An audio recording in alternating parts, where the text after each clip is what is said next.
Hello, welcome to the Horti-Culturalists. I am Matthew Lucas. And I'm Stephen Ryan. And we post every week on a Friday, so do hit subscribe if you want to watch our continuing adventures.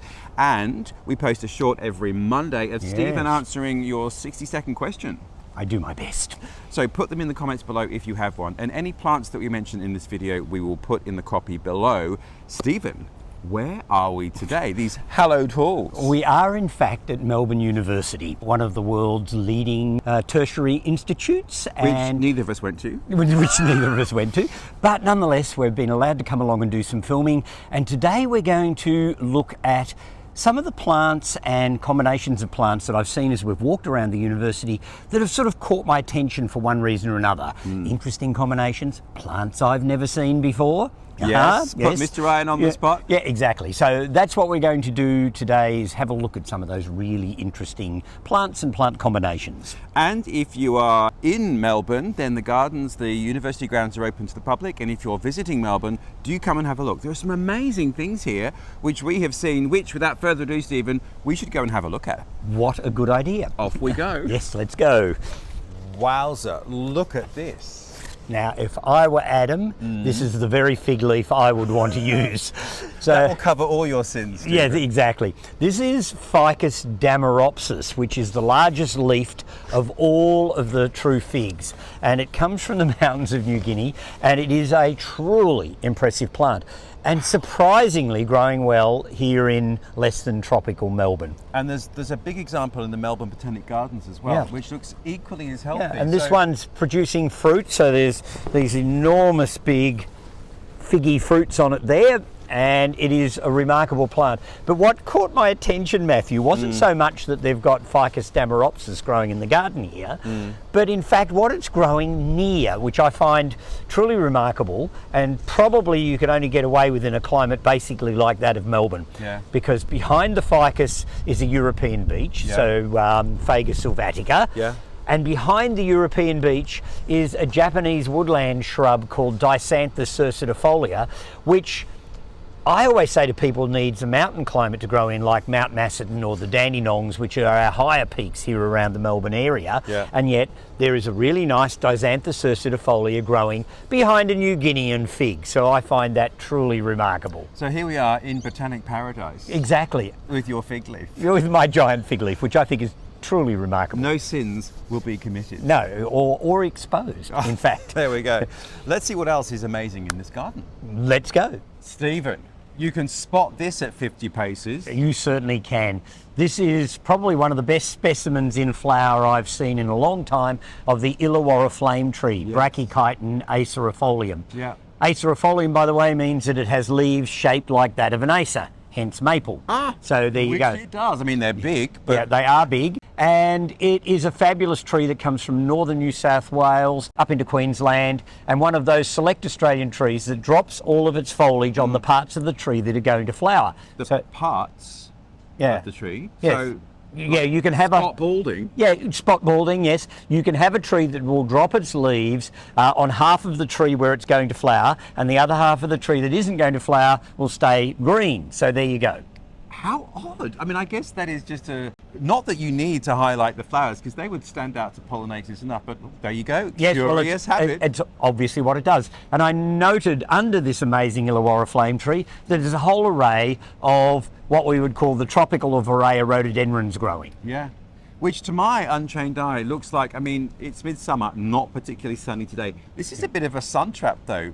I would have thought so, yeah. They've been in such full direct sun. Well, they seem to be coping, and in fact there's a beautiful potted specimen of Rhododendron viriosum, which is one of the 2 accepted Australian native rhododendrons, and it's a mass of scarlet flowers at the moment in almost exactly the same colour as the Illawarra flame tree. Quite incredible. And talking of the Illawarra flame tree, the flowers are little bells, but once they drop off, the stem that it's on still remains, and they're like branches of incredible coral. Yeah, beautiful in their own right. So that continues the show on for quite a while. And look at that seed pod. Isn't it stunning? A magnificent seed pod. So, I mean, it's not particularly uncommon. You see them all over Melbourne. Yeah. Where does it sit in the hardiness spectrum? How cold can it go? It can tolerate a degree or 2 of frost, but that's about it. Yeah. So I've got a young one in my garden at Mount Macedon that seems to be doing all right.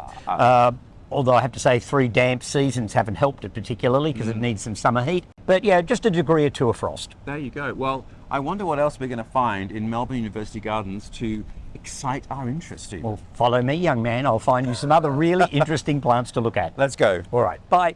So excited to see the tree. Firstly, apologies, there's an air conditioning vent right there which is making a hum, but hey ho. Yes, now this is a bit of an internet sensation, this tree. Yeah. You'll regularly see images of it pop up, and it's one of, I think, the only eucalypts that are not native to the Australian mainland, which is one of its really interesting claims to fame. And this is Eucalyptus deglupta, which I love the name deglupta. What does deglupta mean? I have no idea, but I'm going to keep saying Stephen, deglupta, deglupta as often as possible. It comes from Papua New Guinea, so it's a tropical eucalypt. It has the most bizarre foliage arrangement. The leaves sit in a flat plane, they're opposite on the stems, they're doing all the sorts of things that eucalyptus leaves don't normally do, because they normally sit that way and hang down to stop the light from shining directly on the leaf blade.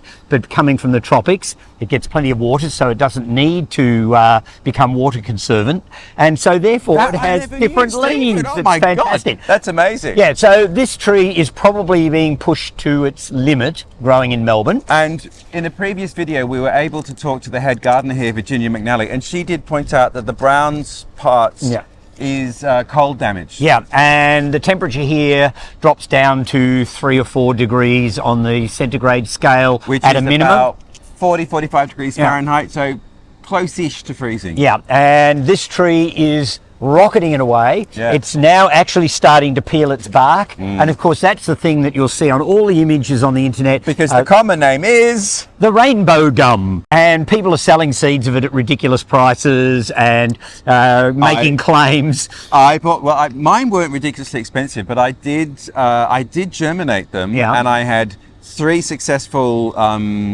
seedlings that progressed. One just gave up the ghost. Yeah. One was eaten by a possum when it was about that. How dare it? I was just more that. But one has got a zest for life that is not giving up. Mine's in a pot.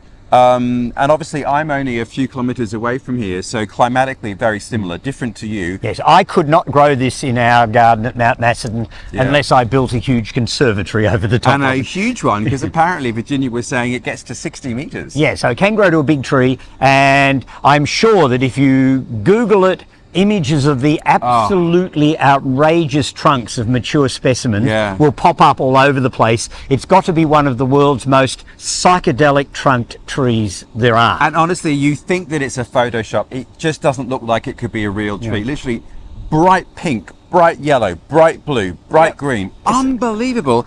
And I think it's true to say from about 5 years on, you can start to see some of the colouring in the trunk. Yeah, well, this one's starting to peel, but it's basically in shades of green at this stage. Yeah. But it will develop the wonderful bark in time. So in 5 years' time, if you're visiting Melbourne, you should come and look at this tree and see if it's gone all rainbowy. And remember, it's called Eucalyptus deglupta. Deglupta, Stephen, which you don't know what it means. No, you shouldn't say it anymore. All right, on to the next curious thing. What a good idea. Another one for me in the Melbourne University Gardens, which is also in the Systems Garden, is, and I always get the name wrong, Dioscorea elephantipes. Dioscorea elephantipes, yes. The elephant's foot plant. So I'm going through, you're just going to roll your eyes, I'm going through a bit of a Cordex plant moment. Ugly plants with Cordexes, Steve. Cordex art. Yeah, I think people who collect those sort of plants are only one step away from being axe murderers. I mean, they're fascinating. I have no issue with that. They are quite fascinating plants. But in general, I don't see them as being even vaguely attractive. Well, there you go. So there's the statement. He's thrown the gauntlet down. I've probably got at least 10 different Cordex plants. I don't know. They are having a moment now, aren't they? They're quite fashionable. Yes. In fact, they're very collectible, and I can sort of understand why. It's sort of like prickly cactuses and carnivorous plants and things. There are people who get passionate about those groups of plants, and I can imagine why people would want to collect something that looks like a giant piece of elephant dung. I don't have a problem with that. But no, I wasn't going to hit you. He's recoiling. Where is it from? Well, it's Southern African, And there's a number of species that come from that part of the world. Elephantipes is one of the more commonly grown species, and it produces that enormous bulbous cortex at the bottom that's ribbed and puckered and has all sorts of weirdnesses about it. And it has this climbing growth, which is herbaceous, so it dies down when the heat of summer's generally on, so it disappears in the summer, and so you just have this sort of moundy thing sitting on the ground, but then you have to have some sort of frame to grow it on, or somewhere to tie it back to when it's actually in full leaf, otherwise it'll come out and strangle you. Yeah. I don't know. I just find it really, really beautiful. I grew mine from seed. They're about 5 years old now, and the cortex is just beginning to wrinkle. But what strikes me is that this is planted in the garden in Melbourne, and it gets a little bit of protection from a tree. Yeah. But it's being rained on in our winter conditions, which can get, down to 5 degrees centigrade, so that's pretty cold. Yeah, and But so yes, it's coping perfectly well. It's as happy as Larry. Yeah. In the meantime, I managed to rot one off in my greenhouse, but there you go. I wasn't going to mention that, but no, I knew you weren't, so I thought I'd throw it in there just in case, because it's better if I admit to it. there you go. All right. Well, I think we should go and look at something else that has struck our fancy. All right. Now, what are these extraordinary looking trees? Well, we've actually spoken about the Illawarra flame tree, which is Yes. Brachychiton acerifolium. Yes. Well, these are the Queensland bottle tree, which is yet another species in the same genus. Is it? So, Brachychiton rupestris, and it has the most bulbous baobab-like trunk, although they're not baobabs. That's what I thought they were when yeah. we walked past. I said, No, Stephen. unless we were in the Kimberleys, we couldn't grow one of those. So they have to be in northern Australia or Madagascar if you're going to grow the true baobabs. Yeah. But these are a reasonably cold hardy alternative. But I have to say, the thing that actually caught my attention with these rupestris is that we're in high summer now. It's January in southern Australia, and these trees are only just breaking into leaf now because we've been through the La Nina, and for 3 years now, in fact, we have. They are struggling to cope with the cold and damp conditions that we've been having. They really want that heat of summer to bring them out into leaf properly. They've got fantastic trunks, and they're obviously on their way back into foliage again. So if they get a nice little bit of heat for the rest of the summer, they'll be fantastic. And in years to come, they will be enormous bottle-shaped trees. There you go. Well, they are sensational. Well, let's go on to the next. Good idea. So one of the things that strikes my fancy, Stephen, is all of these Dendrobium speciosum, a native Australian orchid, which are growing here in a rocky part of the system garden. Well, exactly. And of course, orchids are a very important group of plants because they're the largest plant family there is.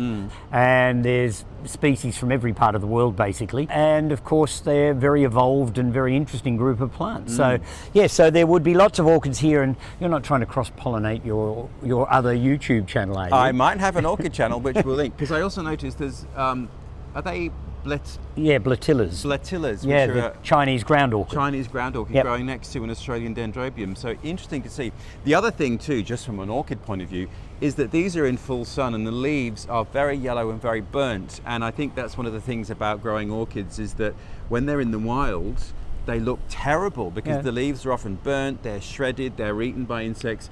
But in cultivation, people want things to look pristine and green and beautiful, but that's perhaps not the best way to grow them. Well, not necessarily the best way to flower them, certainly. True. All right, let's go and find something else that you loved. All right, what a good idea. So one of the quirkier things that strikes us are these espaliered ginkgos. Yes, apparently one of the gardeners here was in England and saw at Cambridge that they'd done basically the same thing. Yeah. So of course we can't be left out of the game. So in fact we now have some espaliered ginkgos here at Melbourne University. And Matthew, did you realise that ginkgos are also close to conifers? So they're very primitive plants. I knew they were primitive, but I didn't know they were that close to conifers. Yeah. Now, I lived in New York for years, and the ginkgo trees that line the streets of Brooklyn, the berries smell like vomit. Yes, they stink. Is that does every ginkgo berry smell like vomit? Or? Yes. So what It's their thing. Yeah, it is their thing. So what you have to do is, if you don't want that, I mean, some people do want to collect the berries because you can eat the kernels. Yeah, you don't eat the outside smelly bit. So you can eat the kernels. Then you buy female plants. If you want a garden plant and you don't want the disgustingly stinky berries, then you buy known grafted male plants, and then you don't ever have that problem. There you go. Now, I mean, I've never seen a ginkgo tree as an espalier. Could you, in principle, espalier any tree? I mean, well, no, there are some things. Some things wouldn't work. But yeah, look, if you're it's prepared, a branching tree. Yeah, if you're prepared to put the time and effort in, there's no reason why many trees couldn't be espaliered just like these ginkgos have been. And I must say then, if you imagine when they turn against the red brick, the yellow leaves will look amazing. Oh, yes, I think it'll be a fabulous thing. And so as long as they keep up with the training and have very tall ladders to deal with the tops, it could become quite a feature of Melbourne University as the years go by. There you go. All right, on to the next thing that struck our fancy. Well, one of the most extraordinary trees on our journey around Melbourne University would have to be the low-veld cabbage tree just here, Cussonia spicata. And it's a plant that was grown from a cutting of the original plant planted by one of the first 4 professors of Melbourne University, so back in the 1880s. And so it's historically really important for the university and in fact for Victoria. It's on the National Tree Register. And it's also in a courtyard within the university, the only courtyard named after a tree. All the others seem to be named after illustrious professors of old. Dead white men, as yes, they say. Exactly. So Cussonia spicata, the lowland or low-veld cabbage tree. It's in the Australe family, so there's lots of plants that people would be familiar with as both indoor plants and as garden plants in this family of plants. And this has to be one of the most spectacular specimens of its type that I've ever seen. So where is this one from? Well, it's from the low veldt areas in South Africa. Generally speaking, in the slightly moister areas. Some of the Cussonias come from much more droughty areas, and it's sort of a genus of some 20-odd species. We will visit this genus another time because a friend of mine has a remarkable collection of them, so we'll go and have a look at those at some point. But this has got to be probably one of the best specimens I've ever seen. It's a stunning tree. The trunk is like something out of a Gothic novel. It's extraordinary. You think it's going to come alive and eat you. Or maybe a Harry Potter story. And then the seed pods there, and they're quite isolated. It's an unusual, I don't know, it just seems odd that it's not sort of, there aren't more clusters of seed pods. Yeah, well, the branches tend to go blind at the end where they're going to produce seed. So that will produce its seed, and in fact that stem will then die back, because if you look above, there's one that's already done its thing, and that stem has died back. So you have to go through and prune out the dead flowered spikes out of it periodically. And talking of which, I can see that there are old prune marks, that the tree has been pruned quite severely. Is that, I mean, obviously this one is very old. Oh, yes. We are probably not likely to get into the position of needing to prune one. No. But should you could. If you wanted to, you could.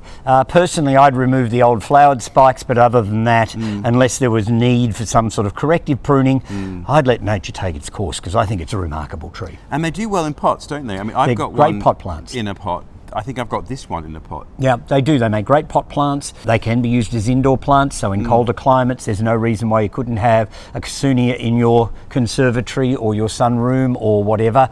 Having said that, you'll never live long enough to see one this big, so it probably doesn't matter terribly much.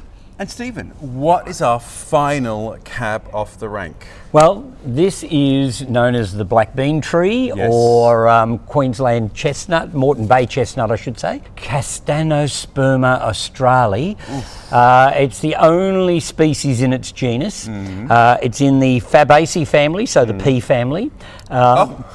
It grows up the east coast of Australia through New South Wales into Queensland. It can also be found on New Britain, New Caledonia and some of the other Pacific islands. So it grows in, generally speaking, quite tropical climates, and yet it's growing perfectly well here in Melbourne University. It looks, the new growth is so green and lush. It is, it's beautiful. I mean, the foliage, it's worth growing for alone. Its fantastic orange flowers with the yellow calyxes are quite spectacular. So an observation then, the flowers are coming out of mature stems. Yeah, that often happens with plants in tropical climes. They often flower on the older wood. It can mean that they're being pollinated by much more substantial pollinators like bats or rodents, that or needs something to cling onto. they can sort of sit on the branches to pollinate or get the nectar from the flowers. And it was an important timber tree at one point. Its timber was used a lot in furniture and other things. And you see it a lot on mid-century Australian furniture. Black bean.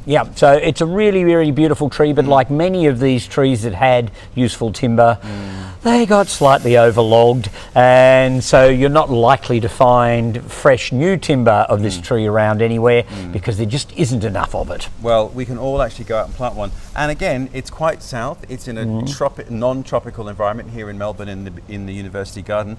But as happy as Larry. It is. It's in a nice sheltered spot. It's obviously loving it in this garden, and it's getting to be quite a good sizable tree. Oh, well, I think we've rounded off with a real beauty. It is. It's a gorgeous plant, and it matches my glasses perfectly. It's not about you, Stephen. Oh, yes, it is.